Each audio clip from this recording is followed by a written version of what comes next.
জাতীয় সংসদ নির্বাচনে বাংলাদেশের জামাত ইসলামী মনোনীত শর্তযোগ্য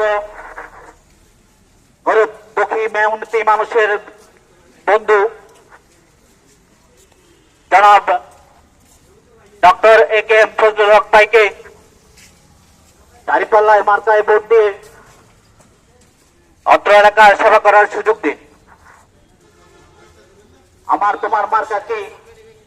দাঁড়িপাল্লা ছাড়া আর কি? ন্যায় ইনসাফের প্রতীক কি? দাঁড়িপাল্লা ছাড়া আর কি? দুর্নীতি মুক্ত বাংলাদেশ গড়ার শপথ নিন। আগামী জাতীয় সংসদ নির্বাচনে দাঁড়িপাল্লা মার্কায় ভোট দিন। তিল মারো ভাই, তিল মারো, দাঁড়িপাল্লা মার্কায় তিল মারো। আগামী জাতীয় সংসদ নির্বাচনে বাংলাদেশের জামাত ইসলামী মনোনীত বিশিষ্ট সমাজসেবক, বিশিষ্ট রাজনীতিবিদ doctor A K M Fazlul Haque ভাইকে দাঁড়িপাল্লা মার্কায় ভোট দিয়ে অত্র এলাকার সেবা করার সুযোগ দিন।